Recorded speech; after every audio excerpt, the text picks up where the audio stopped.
Oi pessoal, tudo bem? Esse vídeo que vocês vão assistir hoje é uma palestra que eu dei em Belo Horizonte sobre a Dona Leopoldina. Foi no CCBB quando foi estrear a peça Leopoldina, Independência e Morte, tá? Então para vocês a palestra aí, inédita até então. Tá bom? Um abraço, até mais.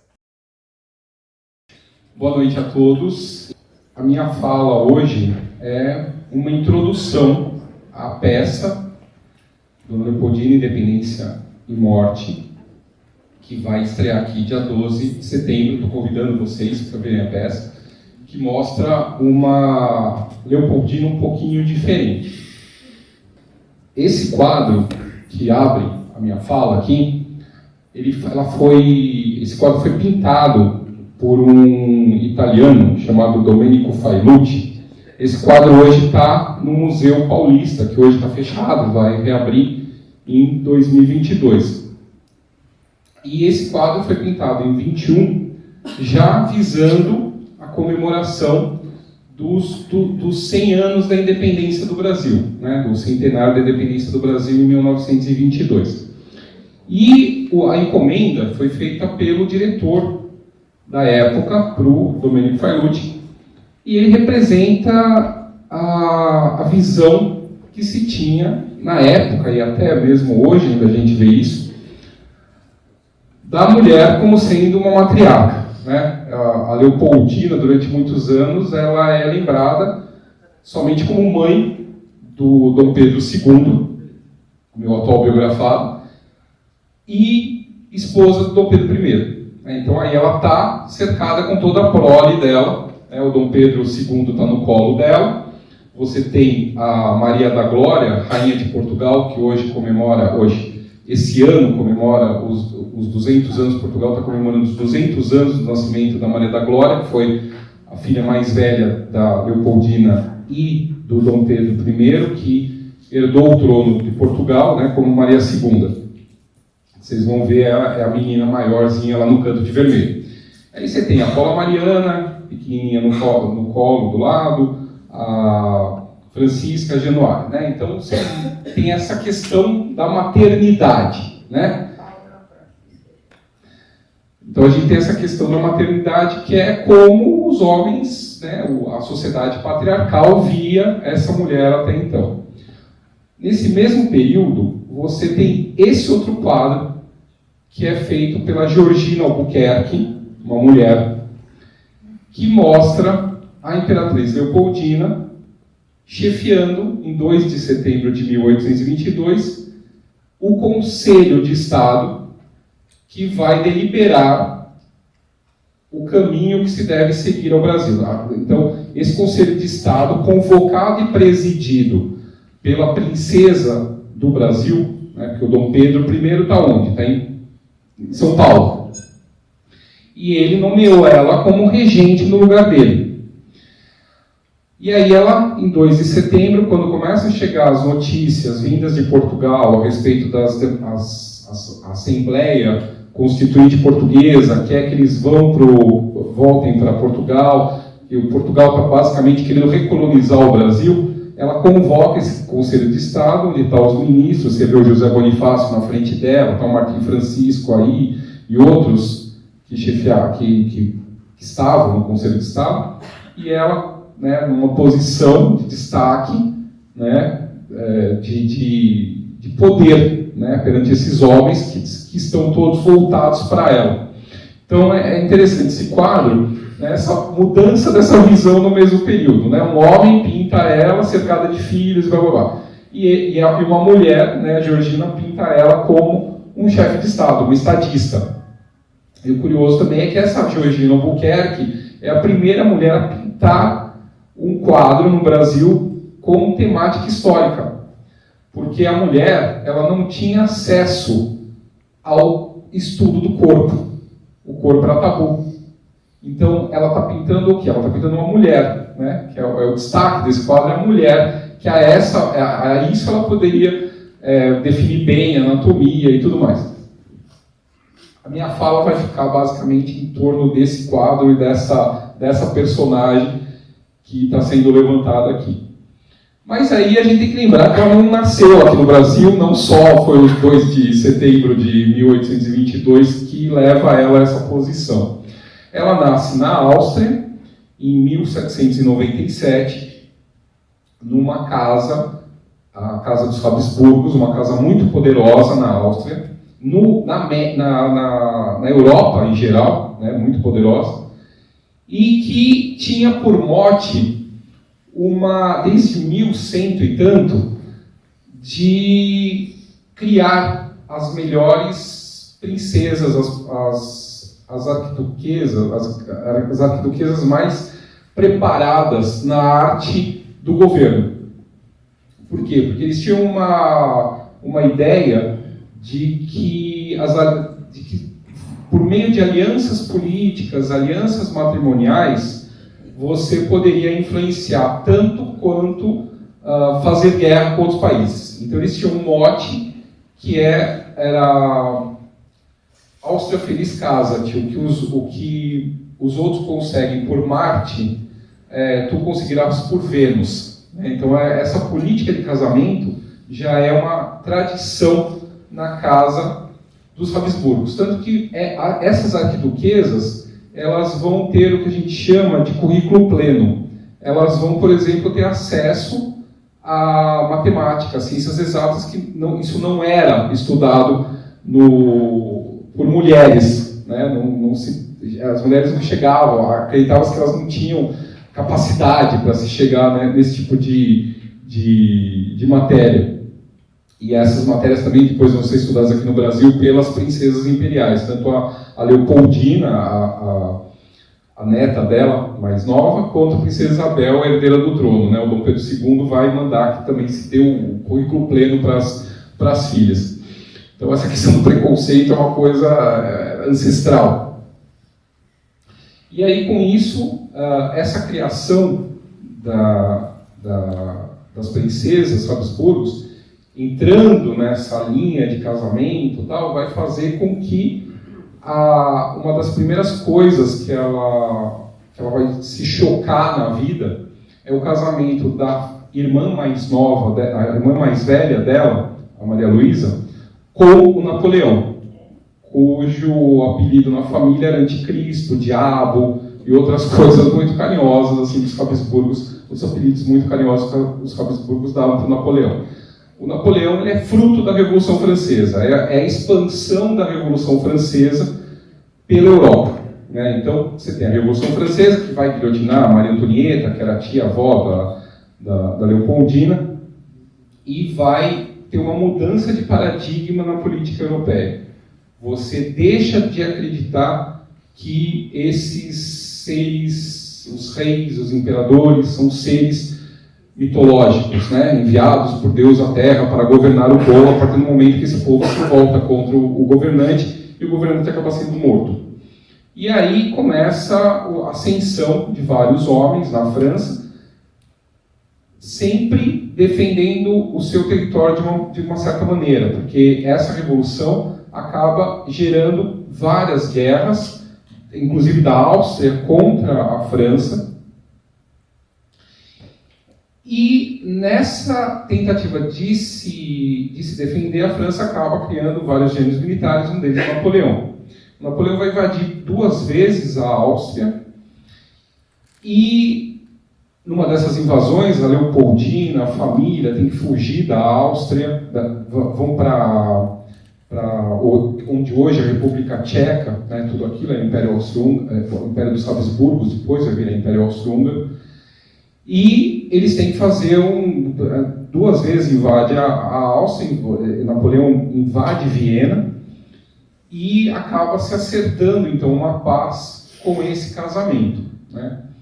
E esse casamento dá um respiro para a Áustria conseguir enfrentar futuramente Napoleão. O que está acontecendo? Esse drama todo acontecendo lá na Europa, o Napoleão invadindo vários países, várias casas reinantes sendo destituídas e colocados irmãos do Napoleão nessas casas, na Espanha, na Itália, vários lugares. E todo esse povo destronado vai lá bater na porta dos Habsburgos, que era tudo aparentado, vai tudo se exilar lá em Viena. Então, a infância inteira da Leopoldina, já órfã de mãe, depois também perde a madrasta, dentro desse caos europeu.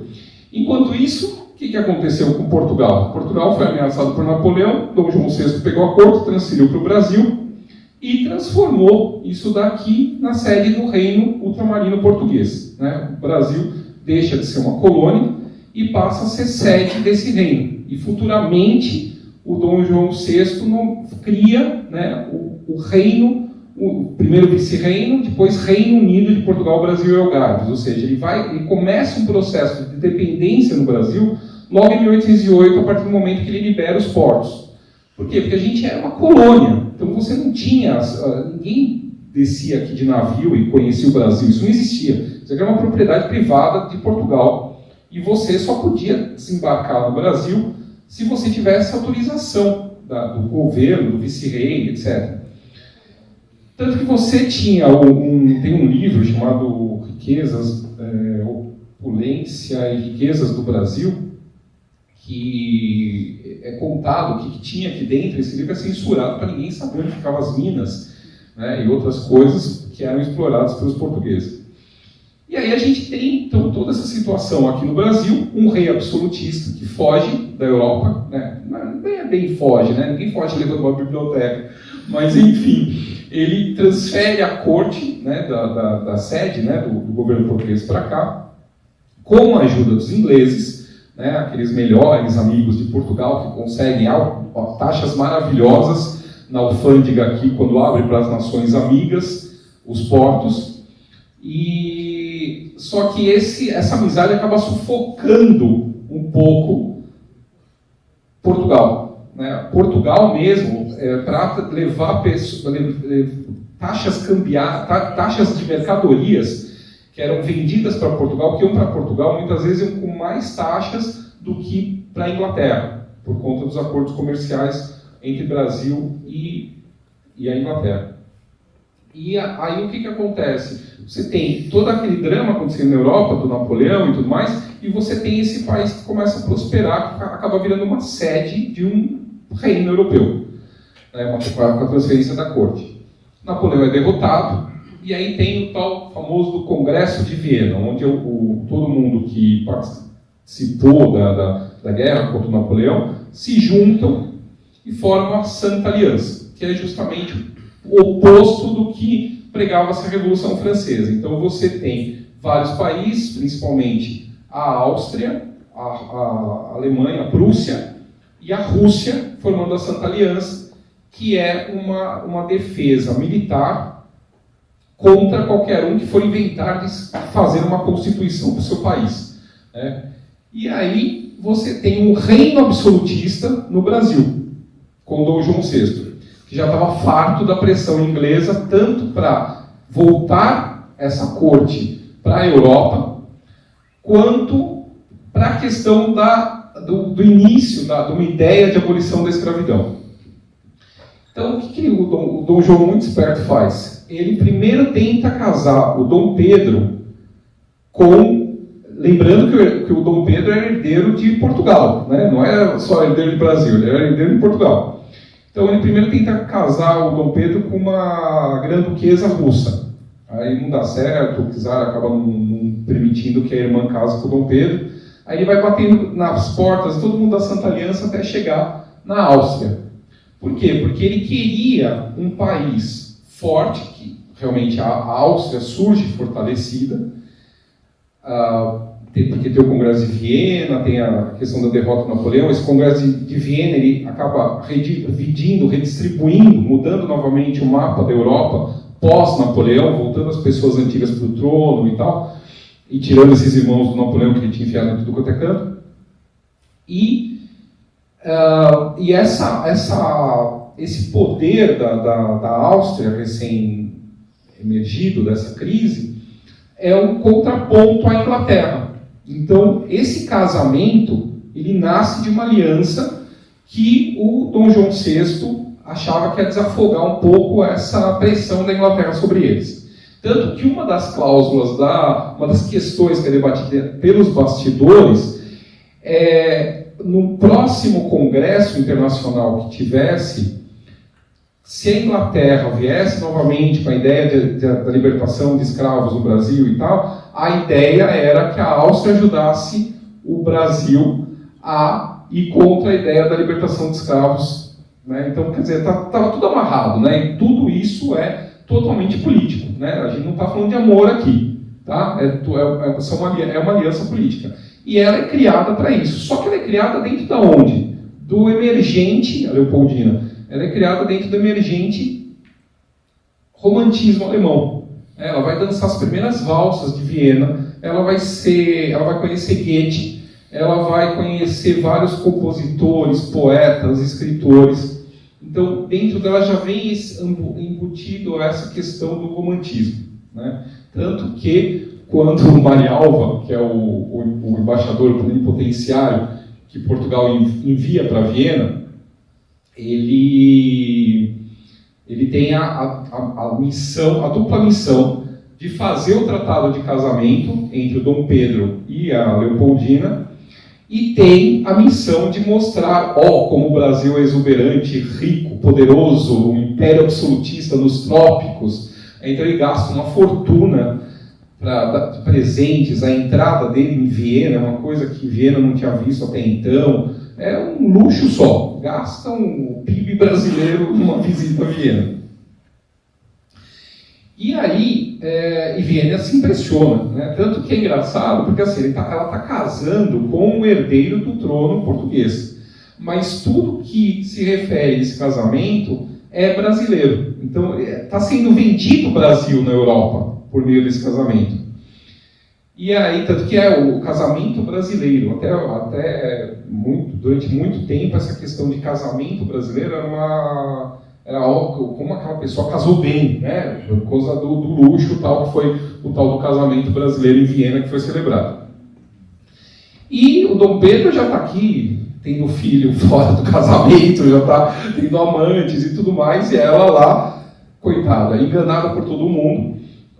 Ela entende que o pai dela quer esse casamento, porque também é interesse da Áustria, porque qual que é o interesse da Áustria em servir de para-choque entre Portugal e a Inglaterra? É a abertura dos portos da América para a Áustria. Então, a Áustria, por exemplo, vai construir os primeiros navios. Eles não tinham técnica de navio. Tanto que o primeiro navio, são 2 navios que partem de Livorno.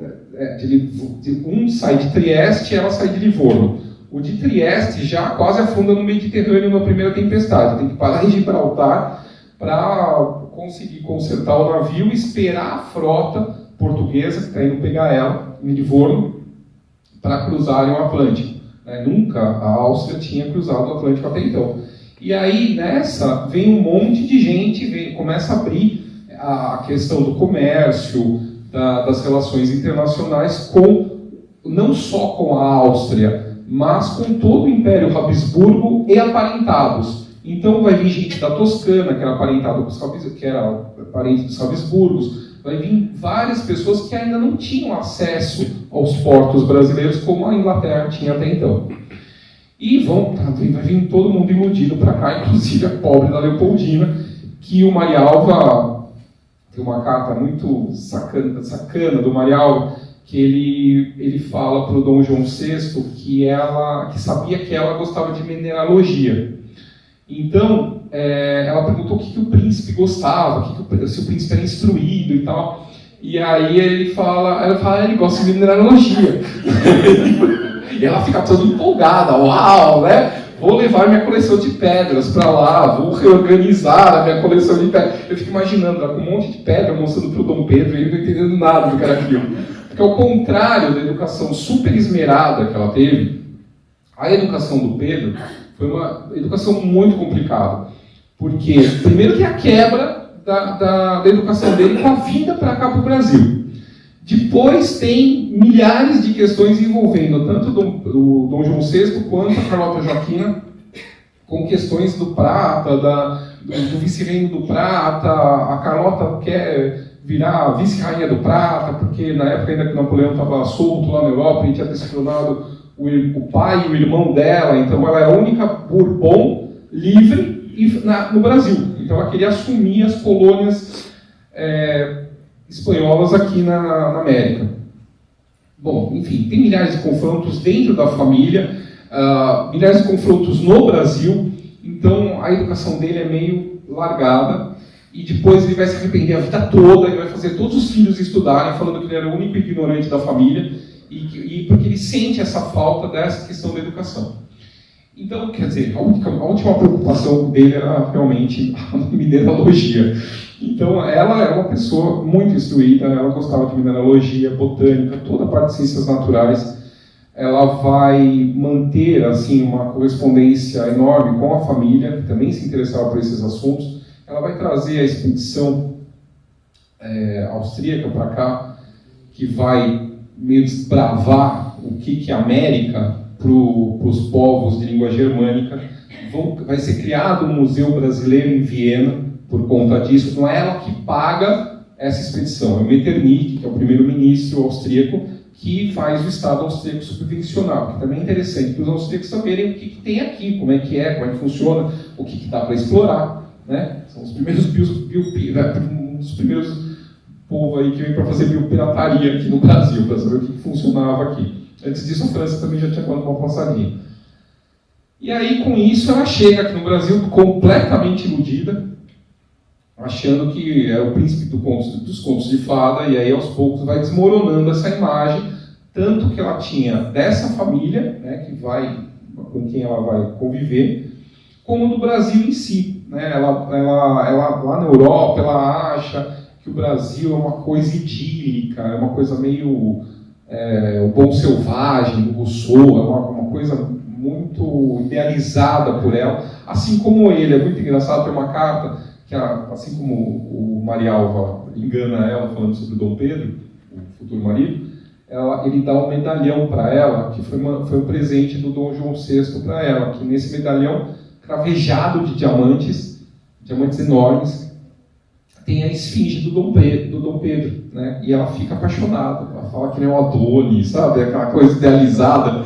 E aí, ao longo de toda a travessia, ela passa mal pra caramba no navio, e assim, ela escreve cartas para a irmã, falando que só essa perspectiva de estar com o marido, de conhecer finalmente o príncipe, que faz ela fazer essa viagem para o novo mundo, né, para o Brasil.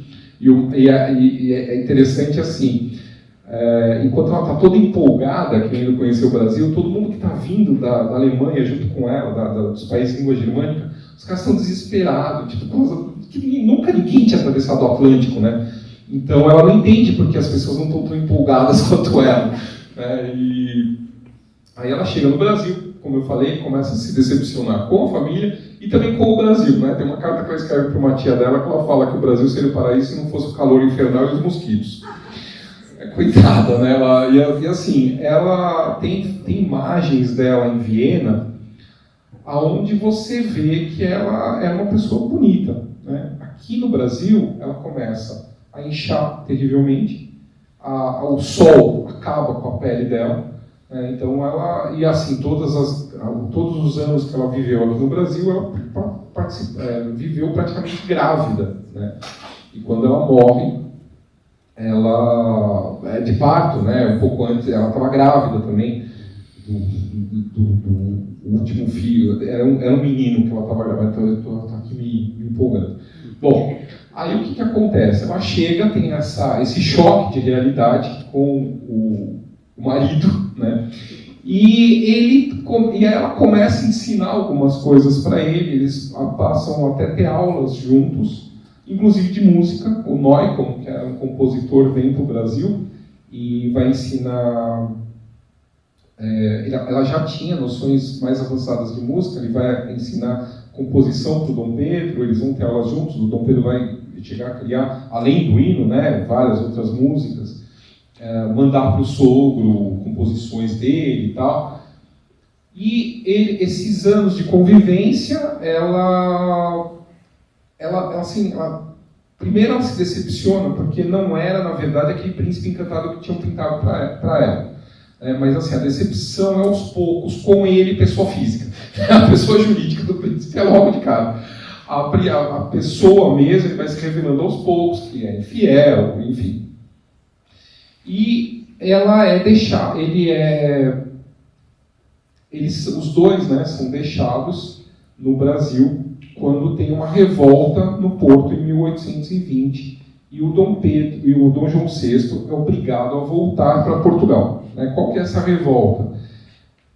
Eu falei até agora que aqui ainda era um Estado absolutista, tudo dependia do rei. E aí lá em Portugal tem uma revolta liberal no Porto, sim, Porto. E nessa revolta liberal é instituído as cortes lusitanas, as cortes portuguesas. As cortes é uma assembleia constituinte para dar uma constituição para Portugal. O Dom João é obrigado por essas cortes a voltar para não perder Portugal. E ele deixa um príncipe regente aqui no Brasil. Então ele nomeia o Dom Pedro como príncipe regente. E essa regência, ela não era bem vista pelas cortes portuguesas, né? Os deputados das cortes lisboetas, eles, quando Dom João chega em Portugal e vê que não está o Dom Pedro e a família, né, eles se revoltam contra isso, porque queria-se que todo mundo tivesse ido, né, e quem ia mandar aqui seria essas cortes. Lembrando que a Revolução Francesa começou mais ou menos assim, né? Teve a questão da Constituição, que acabou, teve a reunião das cortes, que acabou degringolando e acabaram matando o rei e a rainha, e, enfim, teve o terror e tudo mais. E temia-se que isso também acontecesse em Portugal. Então, até hoje é uma dúvida se não foi meio que um negócio de família a questão do Dom João ter deixado o Dom Pedro aqui. Tipo assim, eu não sei o que eu vou encontrar lá, você fica aqui, pelo menos garante o trono para a nossa família aqui no Brasil. A gente não se sabe direito o que vai acontecer lá. E logo que o Dom João chega, boa parte de tudo que ele tinha decretado, até mesmo no navio, as cortes anulam. Então já começa uma relação de quem manda aqui somos nós, você é uma figura meramente decorativa. E com essa questão dessa figura meramente decorativa, lá, eles começam a influenciar aqui para que a área de influência do Dom Pedro se mingue, né, seja diminuída, e que tudo seja resolvido em Lisboa. Na verdade, o grande projeto das cortes era que todas as províncias brasileiras respondessem diretamente a Lisboa. Então, descentralizar totalmente o poder aqui e que tudo se resolvesse lá, inclusive os tribunais. Então, assim, numa tacada só, Portugal descontenta não apenas esses elementos políticos que já vinham surgindo aqui no Brasil e já começavam a ter uma voz ativa, como também a própria administração do Estado Nacional, instituído pelo Dom João VI. Porque você imagina, você mandar um processo para Portugal, tipo, você não resolvia mais as coisas aqui, algumas coisas mais de alta instância, tinha que resolver direto com Portugal. E no início essas decisões elas são tidas como absurdas pelos brasileiros, só que aí começa a entrar a questão da influência da Leopoldina na vida do Dom Pedro, pelo menos na parte política. Quando vem as primeiras ordens para eles irem para Portugal, que aí vai ter o dia do fico, né, em 1822, janeiro de 22, o Dom Pedro ele ia cumprir as ordens portuguesas, ele ia voltar para Portugal, porque ele tinha medo de que, se ele desobedecesse as ordens de Portugal, as cortes reconhecessem o irmão dele, o Dom Miguel, como herdeiro da coroa e destituíssem ele da primogenitura, acabasse com a questão da primogenitura e nomeasse alguém que já estava lá em Portugal e que seria o herdeiro, e acabou. A Leopoldina, mais esperta que ele, mulher geralmente só, em São Paulo a gente tinha o Mário Covas, que era governador de São Paulo, e a mulher dele, a dona Lília Covas, falava que atrás de um homem, atrás de um grande homem, tem sempre uma grande mulher empurrando ele. E é bem o caso da dona Leopoldina, ela que empurra o Dom Pedro para fazer um monte de coisa. ela já tinha ela já tinha percebido que em Portugal, essa família real que voltou para lá está praticamente prisioneira das cortes. O Dom João VI brincava, ele abriu o jornal no dia seguinte e falava assim, vamos ver o que eu decidi ontem. Porque quem decidia era as cortes, só que falava por ordem, né, mas quem estava decidindo tudo eram as cortes. E eles estavam como virtuais prisioneiros dessas cortes lá em Portugal. Então ela já estava vendo que se eles voltassem para Portugal, ia acontecer o quê? Eles iam continuar basicamente prisioneiros das cortes, e aqui ia virar o que virou toda a América Latina, né? As províncias acabariam se revoltando contra o poder central lá de Portugal e acabariam virando micropaíses, né? Separando como a colônia espanhola na América.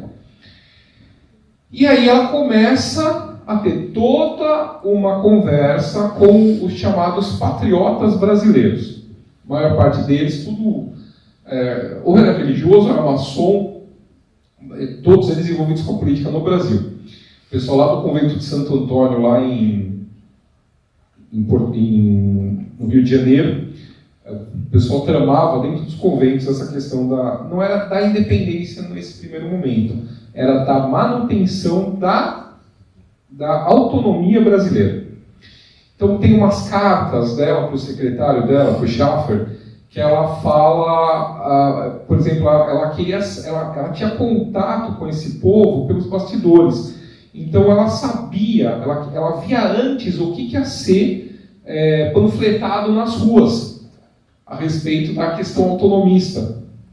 Ela manda uma carta para ele, por exemplo, nas vésperas do fico, falando que ficou espantada de ver como finalmente o Dom Pedro já estava ciente que era melhor ficar aqui e que tinha que ser só que ele tinha que dar um jeito, né? O pessoal desse movimento tinha que dar um jeito, que a única coisa que ele não abria a mão era dele nomear ministros, né? Então era uma das coisas que ele fazia questão. Então você vê toda uma articulação do fico partindo dela, não dele. Então eu brinco que o fico dela, ela primeiro decidiu pelo Brasil muito antes do marido. E isso vai combinar com o fico, vai combinar com as cortes portuguesas mais raivosas ainda, chegando até mesmo a mandar tropas para cá. E quem não gosta nada disso é o general Avilés, que é chefe do exército português no Rio de Janeiro. E aí tem uma resposta militar ao dia do fico. Há uma revolta entre os oficiais brasileiros e os oficiais portugueses, porque aí também essas cortes começam a criar animosidade entre os corpos de exército, dividindo essa questão de quem é brasileiro e quem é português e quem pode chegar até determinado nível no exército. Então as próprias cortes começam a criar essa divisão dentro do exército aqui no Brasil. Então, tem uma revolta no Rio de Janeiro, por conta dessa expedição do general Avilés, que quer basicamente colocar eles à força nos navios e levar para Portugal, e a reação dos cariocas que vão para as ruas contra o exército. Os brasileiros em geral, São Paulo, Minas, mandam corpos de militares para lá para ajudar o Dom Pedro. Dom Pedro pega a Leopoldina, pega as crianças e manda para a fazenda de Santa Cruz, o mais longe do Rio de Janeiro. E é lá que a Leopoldina vai ter o primeiro contato com o José Bonifácio, que está indo de São Paulo, ele é vice-governador de São Paulo na época, está indo de São Paulo para o Rio de Janeiro. E é engraçado que ela tem uma cena dela com o José Bonifácio, que é muito semelhante a uma cena da bisavó dela, Maria Teresa da Áustria, que ela apresenta as crianças, os filhos, como herdeiros da coroa austro-húngara, porque tem uma revolta lá, muitos anos atrás, que achava-se que a mulher não devia governar a Áustria, e ela leva as crianças, mostrando que eles são os herdeiros, que ela só está lá meio como uma regente dos filhos e tal. E a Leopoldina meio que replica essa cena, mostrando para os paulistas que todos os filhos são brasileiros, e que ela está esperando mais um que está na barriga dela, que também vai ser brasileiro e tal. Então, ela tem essas sacadas, assim, de cativar, né, de levar as pessoas para mostrar que ela é uma aliada, né, não uma inimiga. E aí quando eles voltam, né, que aí o Avilés, o Dom Pedro consegue colocar o Avilés para fora do Rio de Janeiro. Ele primeiro vai para Niterói, de Niterói o Dom Pedro fala que vai fazer fogo contra Niterói, se eles não embarcarem diretamente para Lisboa. E aí ela volta para o Rio de Janeiro com as crianças. E o herdeiro, Dom Pedro Carlos, ele morre logo depois disso. Ele pega uma febre e ele morre. A partir do momento que eles perdem esse filho, aí vem uma questão de honra, aí eles se assumem efetivamente como brasileiros após a morte. Tem uma carta tocante do Dom Pedro para o Dom João VI falando da morte desse filho, que ele e a mulher acreditam isso como um assassinato dos portugueses, dos militares portugueses, pelo que eles fizeram no Rio e que tiveram que mandar as crianças para fora e tal, e aí morre esse herdeiro. E aí começa a pipocar algumas revoltas, primeiro em Minas. Ele vem para Minas para dar um sossego, porque aí fica aquela divisão, né? Tem português querendo que se cumpra essa questão de se responder diretamente a Portugal, e tem brasileiros que querem responder diretamente ao Rio de Janeiro, ao centro do poder, que eles reconhecem como Rio de Janeiro. Ele vem para Minas e depois ele vai para São Paulo, né, em agosto de 1822, deixando ela como regente do Brasil enquanto ele está viajando. Então, ela é a primeira mulher a governar o Brasil como um Estado autônomo, né? Até teve rainha portuguesa, Maria I, a avó do Dom Pedro I, mas é uma colônia, né? Ela que é a primeira mulher efetivamente que governa o Brasil como um corpo de nação separado. E aí, como um corpo de nação separado, é que ela vai receber essas cartas, essas informações de que querem efetivamente que eles voltem para Portugal. Eles não vão largar essa questão do retorno deles, as cortes não vão largar isso, não vão largar a questão de terminar com a autonomia brasileira. E é essa cena que está ilustrando, né? O momento que ela convoca o Conselho de Estado, e esse Conselho de Estado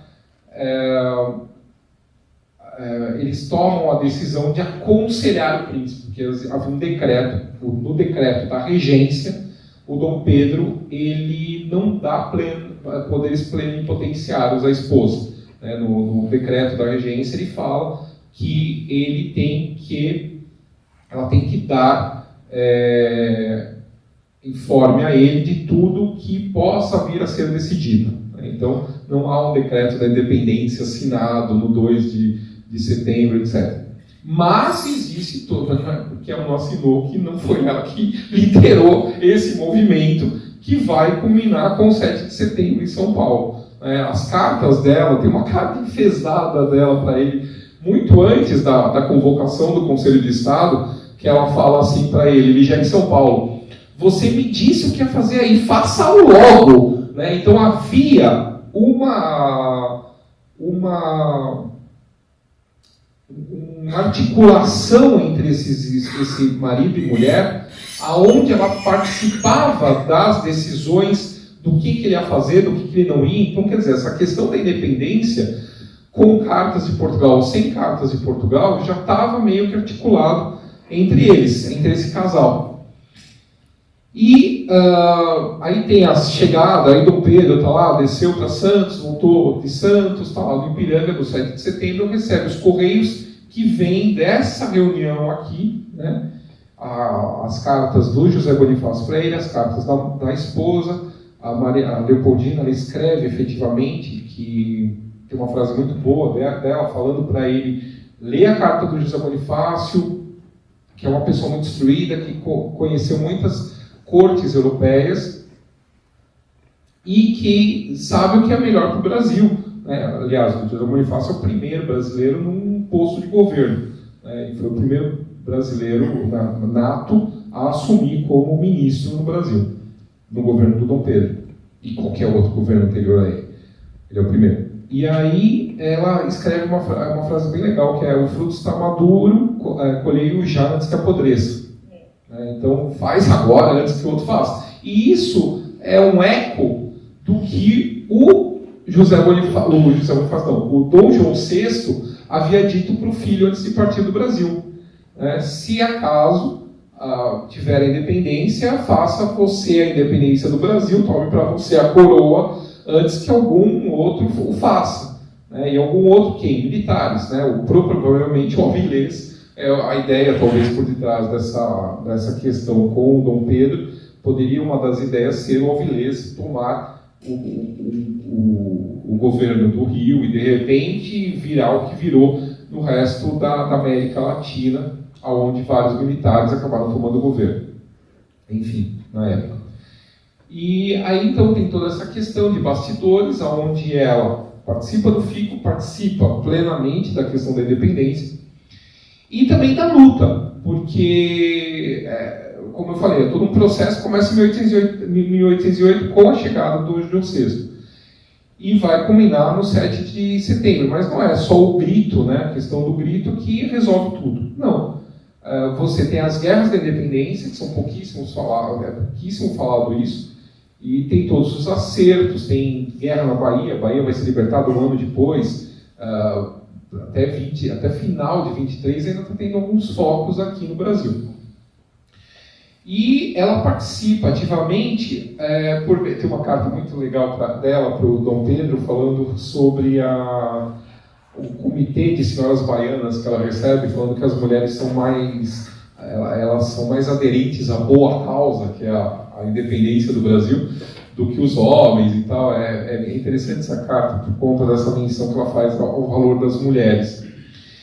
E ela vai também ajudar, do modo como ela consegue, a tentativa de se estabelecer, que a Europa reconheça o Brasil como uma nação livre, porque até então a Europa vê tudo o que aconteceu com um péssimo olhar. Tipo, a arquiduquesa Habsburgo se envolveu com o príncipe português, deram um golpe contra o pai, contra o Dom João VI, e tomaram para si a coroa. Uma coisa meio assim. O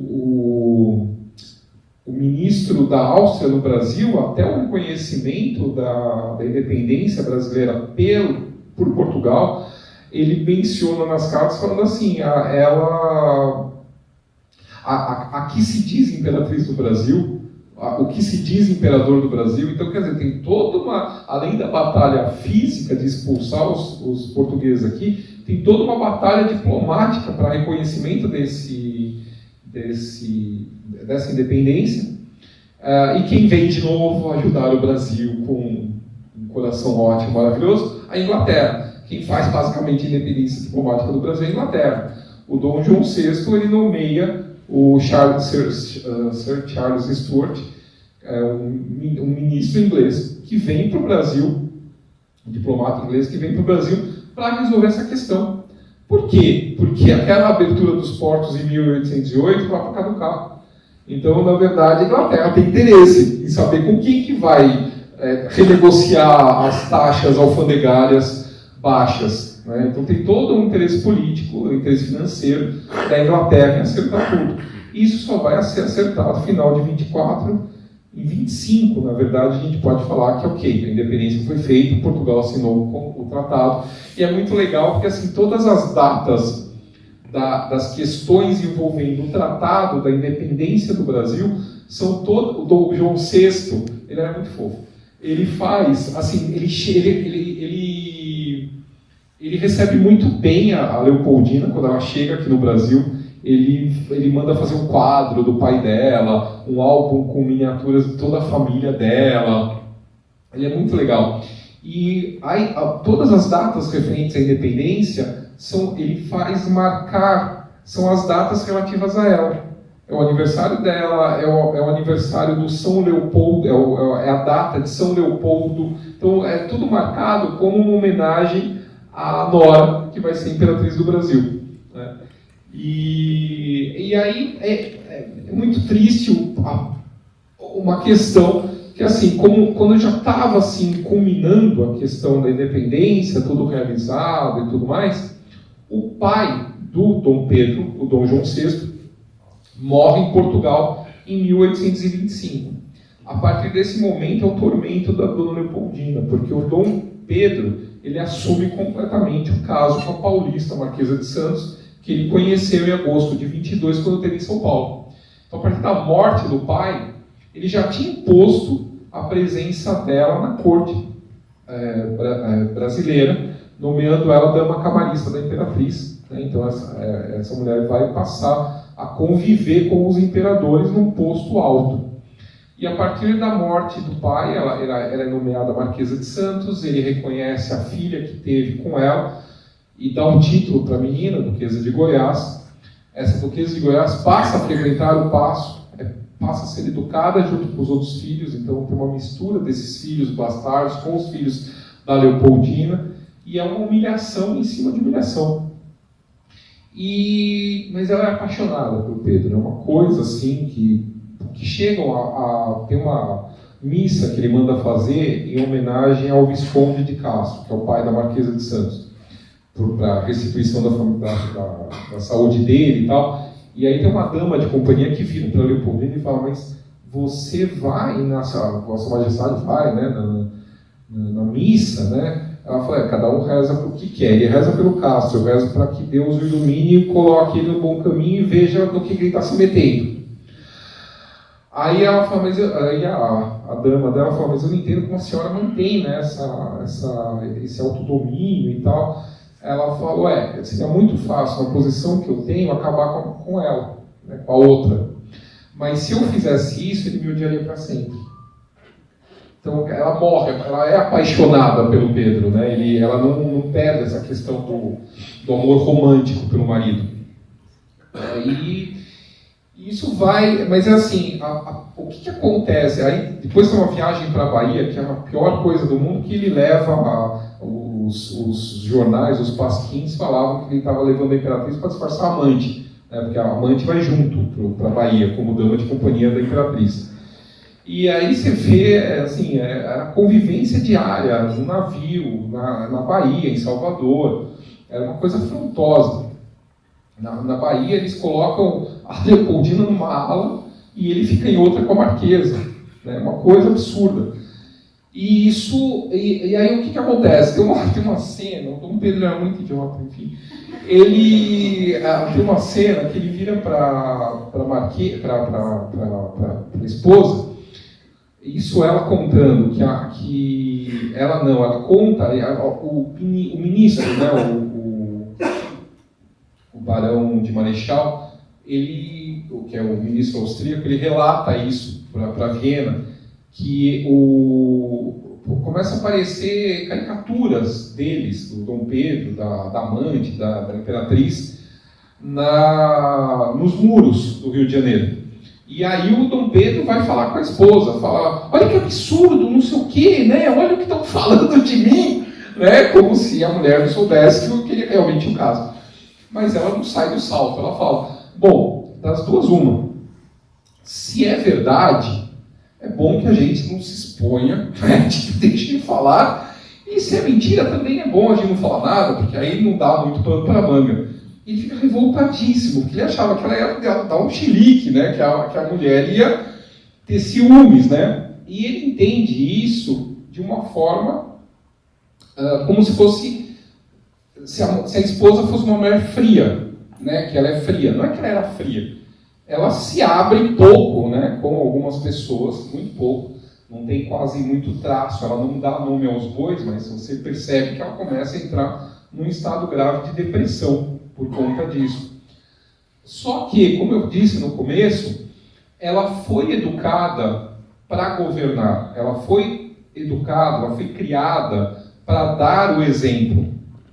Então, o exemplo que ela tinha que dar era o exemplo moral, né? Ela não podia dar barraco, né? Ela tinha que preservar a instituição da monarquia, ela tinha que defender essa instituição. Nada melhor do que isso, que é uma cena que ocorre quando eles voltam para a Bahia.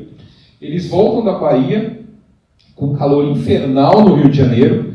Ele sai assim, ele sai do navio, sai da carruagem, direto para o Tedeum que está tendo na Catedral do Rio de Janeiro, lá no Paço Imperial. porque está calor. E ela não. Embaixo daquele calor, ela dá a mão para beijar para toda a população que está querendo beijar a mão. Então, quer dizer, ela sabia qual era o papel que ela tinha que desempenhar. E ela desempenha esse papel até o fim. Né? Em 1826, acontece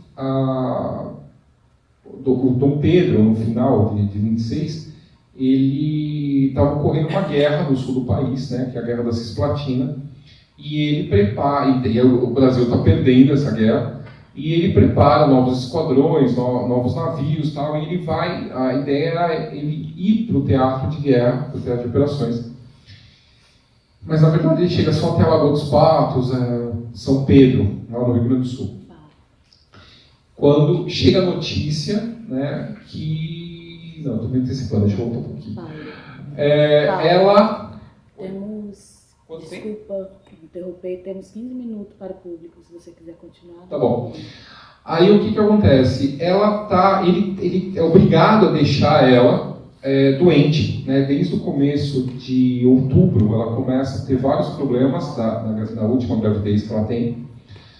E ele parte mesmo assim para o sul, para levar essas tropas, os navios e tudo mais. E ela vai ainda... Ela como regente, né, deixa ela como imperatriz regente do Brasil, ela ainda recebe o Conselho de Estado mais um tempo, e depois ela vai para a cama e não levanta mais, né, e acaba falecendo. A gente acha que de febre tifoide. Existem alguns estudos, inclusive que estão sendo feitos em Portugal, a respeito desse assunto, e parece que ela desenvolveu febre tifoide. Mas isso tudo dentro de um quadro grave de depressão, por conta do Estado de ter que conviver com a amante, de conviver com todo esse escândalo dentro da corte do Rio de Janeiro. E já me chamaram a atenção aqui, eu tenho que cortar e abrir para as perguntas. Tá? Obrigado aí por aguentarem eu falando até agora. Alguém quer fazer pergunta? Quem quer fazer pergunta?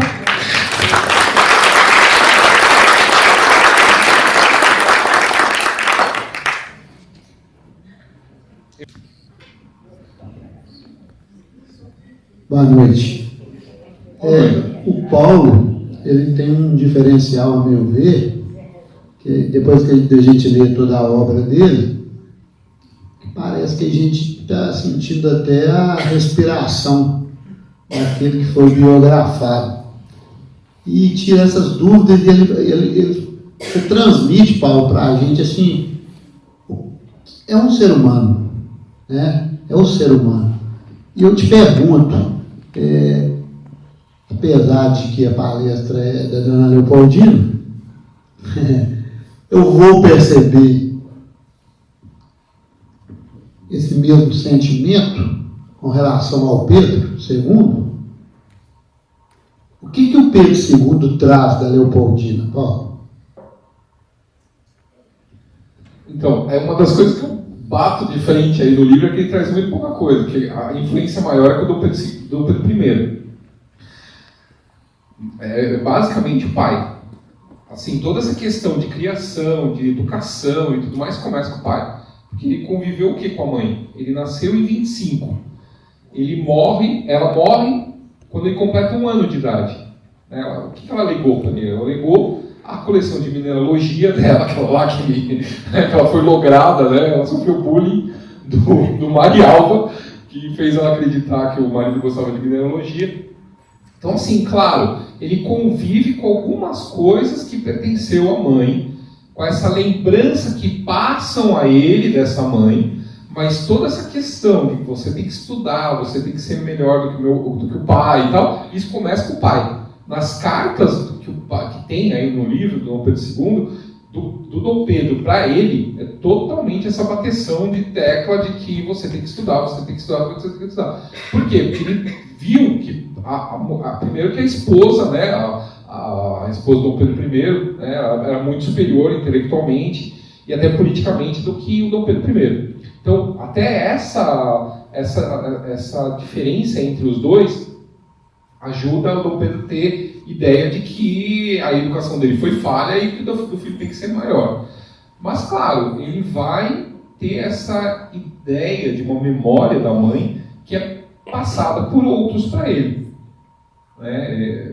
Então, e também ele herda parte da coleção de conchas, de minerais, várias coisas que foram da biblioteca da Leopoldina, passa para ele, e ele doa isso depois para o Brasil. Né? Ele transforma tudo que ele deixou no Brasil, que ele doa para o Brasil, ele divide em duas coleções.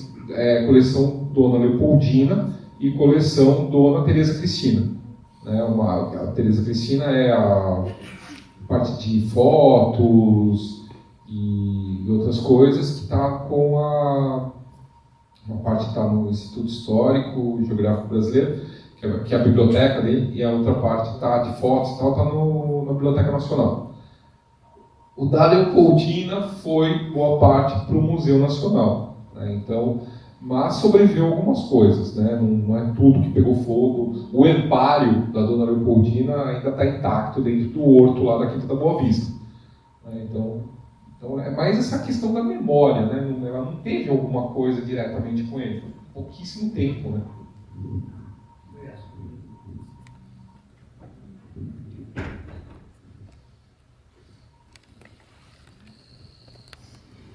Paulo, eu já comentei com você, mas o que eu acho muito interessante da obra da Leopoldina é trazer essa mulher que está para além disso, está para além de uma esposa, outra da esposa traída e a materna.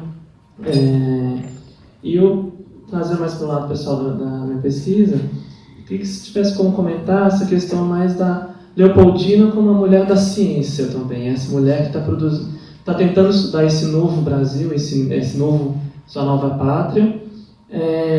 Se pudesse comentar rapidinho, assim, se ela deixou registros, alguma coisa assim, porque eu lembro que a Regina Dantas comentou que havia uma caixa de documentos do Museu Nacional de algumas anotações que ela fazia sobre a ciência brasileira. Sim, essas são as cadernetas de campo dela, porque ela... que super difícil você conseguir entender aquilo que tem gótico alemão. É uma coisa bem dura, assim. Eu acredito que até hoje ninguém pesquisou aquilo a fundo. E, na verdade, isso eu não sei se sobreviveu. Isso eu ainda tenho dúvida. Eu vou saber agora que eu vou para lá no 7 de setembro. Mas aonde você consegue ver esse interesse maior dela é nos intercâmbios das coleções. É o que ela manda para o pai em Viena, o que ela manda para o Museu Brasileiro de Viena e o que ela manda para Maria Luísa em Parma. Aí ele manda ela, que virou governante da cidade de Parma, na Itália.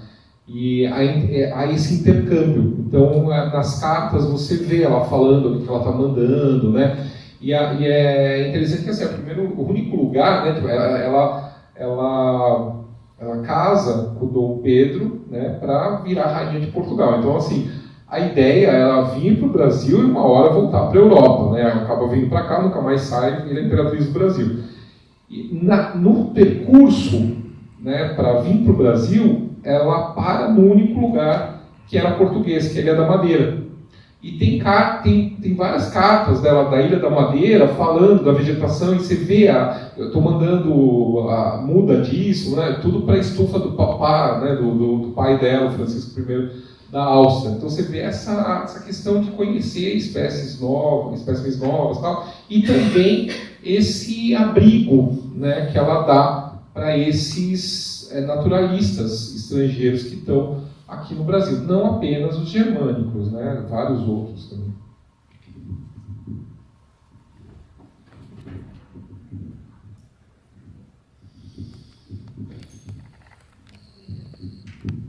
Bom, ela tinha levantado.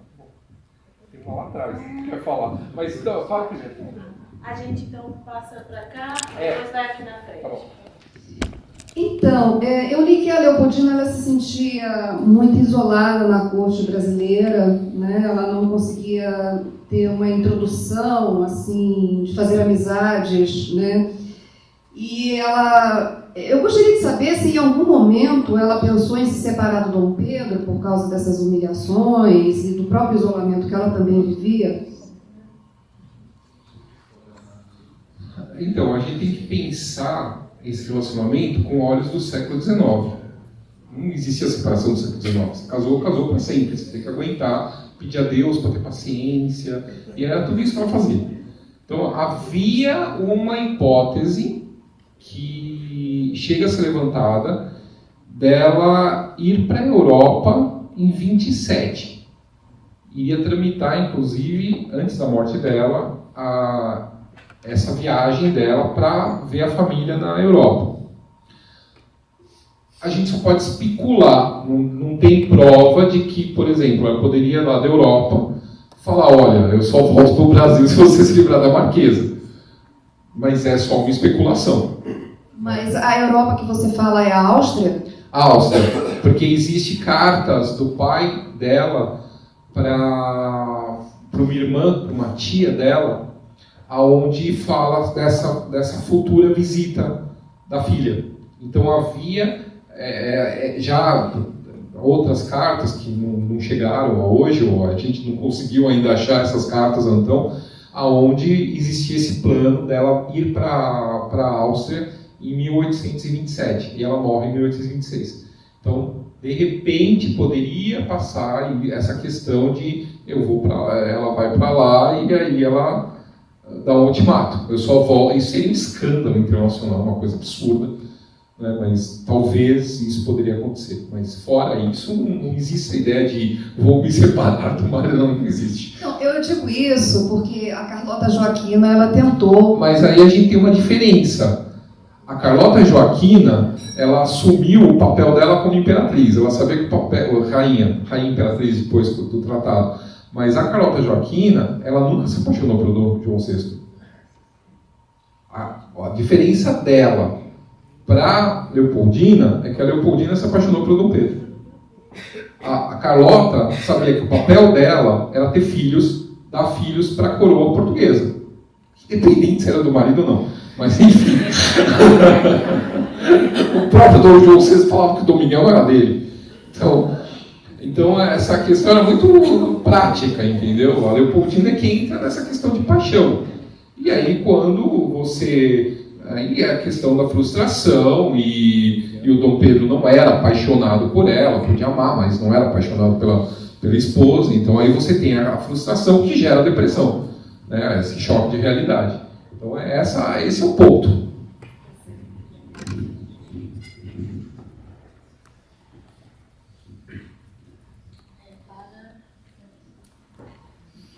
É que ela já tinha visto a mão levantar a frente. Eu quase desisti, não só porque me viram, mas é que minha pergunta é muito boba. Fala-se muito que quando há o arranjamento do casamento de Dom Pedro com a Leopoldina, né, ele queria saber se ela era bonita ou não, e fazem, então, essa pessoa vai e traz para ele, aqui no Brasil, uma pintura, não dela, ele pede para fazer uma pintura dela, para saber se ela era uma mulher muito bonita ou não. Aí eu não sei quem é, que deveria fazer esse favor para ele. Quando chega lá, vê que ela era muito feia, pinta-se uma mulher muito bonita e traz a pintura dessa mulher bonita para ele aqui no Brasil, e ele fica encantado com a futura esposa dele. Isso é verdade ou isso é lenda? Não é verdade. Ela é bem aquela coisa assim, tinha que aceitar o que era, né? Não tem. Depois ele vai fazer isso com a futura imperatriz do Brasil, que ele casa depois de ficar viúvo, que é a Imperatriz Amélia. Aí sim, com a Amélia ele quer saber, tanto que ele coloca regras para os embaixadores, ele fala, eu quero uma mulher que seja bonita, e depois ele manda um cara da corte, um brasileiro, pintá-la. Ele não quer saber do retrato que a mãe vai mandar para ele, entendeu? Mas na Leopoldina isso não acontece. E depois, o que acontece é da Teresa Cristina, a terceira imperatriz do Brasil, a esposa do Dom Pedro II, que manda um retrato lindo, maravilhoso. Quando ele chega no navio, não era nada daquilo. Ela era menor, manca, não era tão bonita. E aí, por isso que depois, aí tem na biografia, estou dando spoiler, na biografia do Dom Pedro II, tem uma entrevista que eu coloquei da princesa Isabel, pouco antes dela morrer, nos anos 1920, ela dá uma entrevista para um brasileiro lá no exílio, lá no Castelo D, que ela fala que o pai dela exigiu que tanto o Conde D quanto o outro Joinville, o Saxe, o Duque de Saxe, viessem para o Brasil para as filhas conhecerem os caras pessoalmente para ver se topava casar. Porque já bastava ele ter sido enganado, entendeu? Então, essa coisa que a gente fala do Photoshop, né, não era muito diferente da época, não. Bater selfie contra a luz, né, essas coisas. Essa vai ser a nossa última pergunta, porque o nosso horário já... Ela estava aqui na frente, porque o nosso horário já está ultrapassando. Se não me engano, quem que...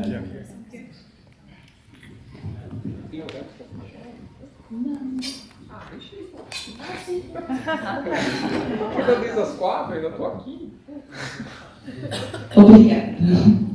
Então, a minha pergunta é o seguinte: o Dom Pedro II, ele com certeza soube, logicamente, do comportamento desprezível do pai, que fez a mãe sofrer.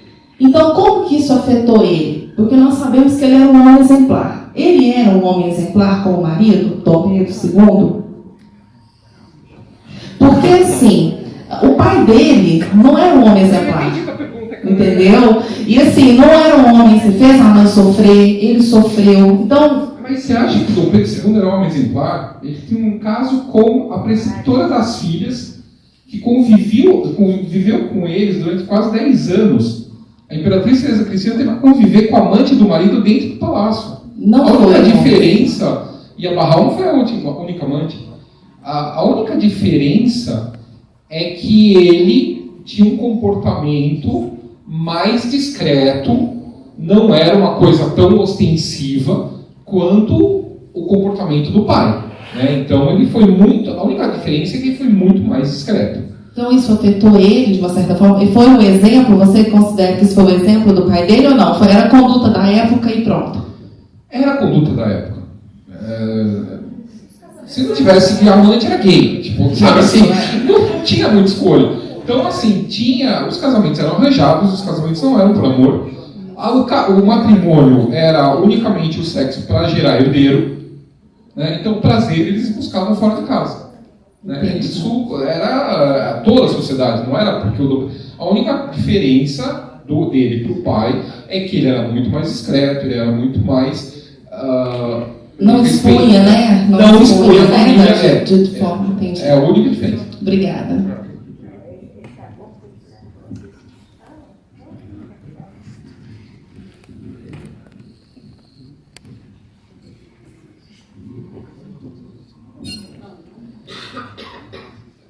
Boa noite. Agradecer a sua presença aqui na cidade. E assim, eu só não queria deixar passar a oportunidade de talvez, se você puder fazer algumas considerações assim, no sentido de o que a partir desses estudos, desta época, destes personagens, o que você poderia falar algumas palavras assim, tendo a perspectiva, o horizonte, essa época, esses personagens e o modo como se fazia política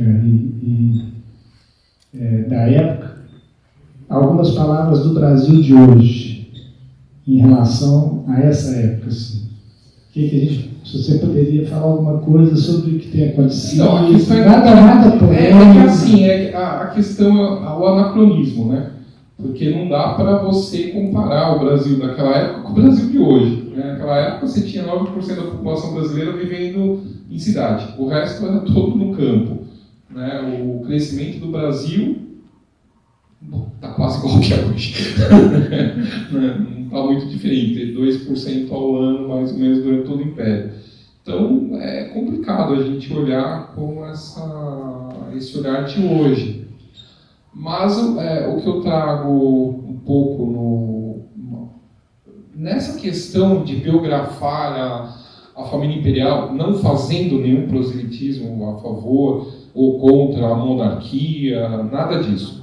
A questão é que você vê pessoas, mesmo Dom Pedro I sendo do chifre furado, magoando a imperatriz do jeito que foi, mesmo Dom Pedro II tendo também alguns desvios e tal, você vê que uma questão de que eles entendiam o governo familiar, né, essa questão de serem imperadores, como um fardo que eles tinham que carregar.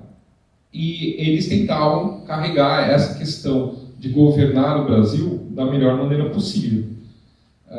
Nenhum deles ficou milionário, nenhum deles teve conta na Suíça, nenhum deles tentou alguma coisa ilícita. Né? O Dom Pedro II vai para o exílio com a mão na frente e outra atrás, porque ele está entregando para o Brasil, ele tem que pedir dinheiro emprestado para o capitão do navio que está levando ele para o exílio. Ele não tinha dinheiro. E na Europa também ele vai ter que viver de favor até conseguir vender os bens dele aqui no Brasil. Então, esse tipo de exemplo... É bom dizer, né? Alguns bens que os outros foram... a maioria sumiu. Mas, enfim, é uma coisa assim que... essa preocupação com o Brasil em si, né? Tanto que me perguntam, por que o Dom Pedro II não quis fazer uma guerra? Meu, o cara tá chato, cansado, né? 49 anos governando o Brasil, né? E ainda vai querer se meter numa guerra civil, doente, com diabetes, para tentar essa questão vaidosa de se manter no trono. Se os brasileiros não me querem mais, então vou embora. Foi basicamente isso que aconteceu.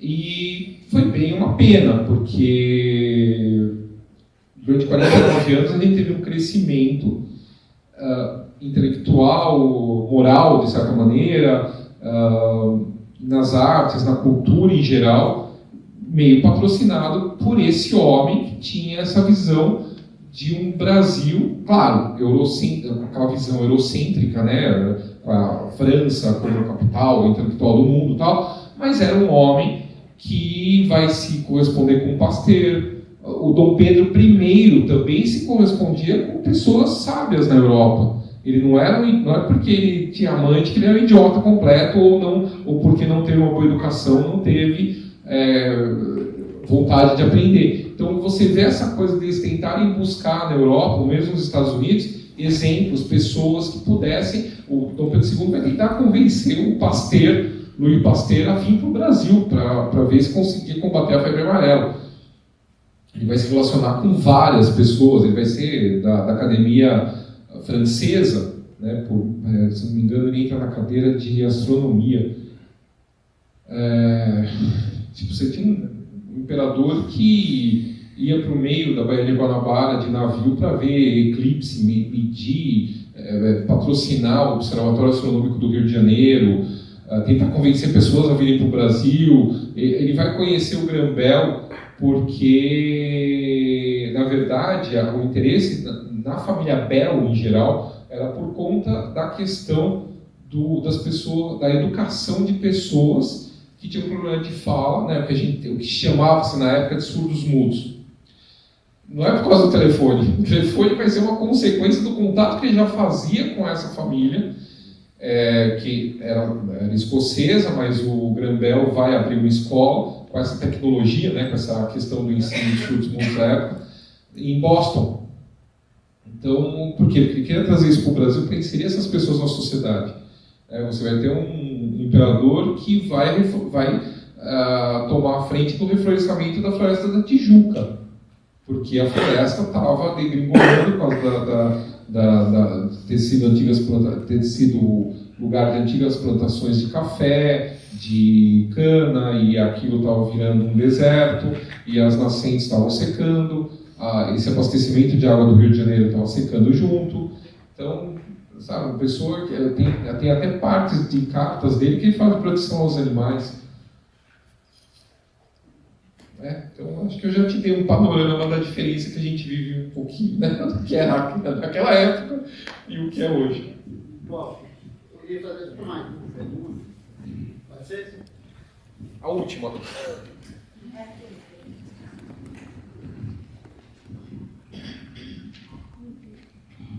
É muito importante essa pergunta que eu faço como educador, Paulo. Estava conversando aqui com o professor também. Nós somos carentes de heróis. E o que acontece nisso? Os nossos heróis são fabricados. Tiradentes é fabricado pela República, né? E cria também um romantismo desses heróis, né? O que acontece? Nós estamos passando aí por um problema sério, né, de governantes. E a gente que está na sala de aula carece de referências. Pelo que você estudou, pelo que você viu, tanto do primeiro quanto do segundo, primeiro Pedro II, você acredita, Paulo, como cidadão, que um dos dois poderiam sim ser mais bem trabalhados, sem essa perspectiva de traição de esposa, sem essa perspectiva que quer rotular esse governante como não é de primeira categoria? Você acredita que um dos dois poderiam ser trabalhados para serem referência para os jovens estudantes brasileiros? Então, sim, na verdade, os dois, né? Você vê que a problemática da abolição da escravidão, ela é que vai fazer o Dom Pedro sair do Brasil em 7 de abril. Você já tem toda uma preocupação com a abolição que vem antes de 1888, a Lei Áurea. E eu trago isso eu já falo na biografia do Dom Pedro I. A Dona Leopoldina também não concorda com a escravidão. Mas é aquela coisa, quem são os políticos da época? Era quem tinha dinheiro, né? Você tem o voto censitário, você tem que ser proprietário para poder ter direito a voto. E também para poder ser eleito. Então é uma elite. E quem quer essa elite com dinheiro? São os proprietários de terra que usam os escravos. Você acha que eles queriam libertação de escravo? Então a República ela vem na contramão a República é um golpe conservador. Essa destituição do Dom Pedro, da monarquia, é um golpe completamente conservador. Você vai ter um retrocesso no Brasil. Mulher, na época, já podia votar, porque ele tinha feito a lei para Augusta Estrela, né, para a primeira médica que se forma, não no Brasil, mas em Nova York, que ele patrocina, o Dom Pedro II paga os estudos dela em Nova York, e ele acelera, ele faz o Ministério acelerar o direito à mulher a estudar no Brasil, de tal forma que quando ela chega, ela consegue validar o diploma. E aí, por conta da mulher estudar, junto com a reforma eleitoral, que dizia que qualquer brasileiro podia tirar título de eleitor se tivesse um diploma universitário, vai ter uma gaúcha lá, uma dentista gaúcha, ela se forma como dentista no Rio Grande do Sul, e aí, com base nessa lei, ela vai pedir o direito dela ao voto. Isso no Império. Ela tem que ir para o Supremo, porque começa aquela coisa de, não, na lei está escrito brasileiro, você é brasileira, então não pode. A princesa Isabel também vai passar por isso. A Constituição de 1824 dizia que o príncipe imperial, que era o herdeiro do trono, ao completar 18 anos, tinha uma vaga no Senado, para já começar a entender a problemática do Brasil. Tem uma briga, porque ninguém quer deixar a princesa Isabel entrar no Senado. Porque a política é lugar de homem. É o espaço público. É onde vai o homem público. A mulher não, a mulher não é pública. A mulher pública é a meretriz. O lugar da mulher é dentro de casa. Então isso começa a ser revertido no final do Império. As mulheres... esse título que a dentista gaúcha, que está me fugindo do nome, vai conseguir de votar, e com ela várias outras, com a República isso é cassado. E é cassado também a questão da reforma agrária, que previa, Dom Pedro II já era a favor da reforma agrária nas terras devolutas, isso desde 1848, 1850, ele nunca consegue implantar a reforma agrária. o Partido Liberal que estava no poder, que ia assumir em 17 de novembro, com uma nova Câmara de Deputados totalmente, majoritariamente liberal, e aí o Visconde de Ouro Preto ia fazer todas as reformas necessárias, inclusive a questão da reforma agrária, indenizando os negros, né? Os negros libertos iam passar a poder ter terras. Isso tudo é cancelado. Por quê? Porque isso é tudo ressentimento dos escravocratas que ficaram bravos, porque a maioria deles, tudo falidos já, principalmente do Vale Paraíba-Fluminense, eles se sentem traídos pelo governo. Como é que o governo baixa uma lei que me expropria da minha propriedade? Né? Eles se sentem expropriados, porque os negros eram uma propriedade deles, e eles querem indenização pela propriedade que eles perderam. E eles acham que com a República eles vão conseguir, mas também o Rui Barbosa queima tudo e não paga ninguém. Né? Então, o golpe da República é um golpe completamente conservador. Eu poderia fazer uma última pergunta? A gente precisa... Rápido, a última pergunta. Já está fechando, não dá. Nem sou eu mais, gente. Agora já a CCBB expulsou da gente daqui. Mas obrigado por ter ouvido.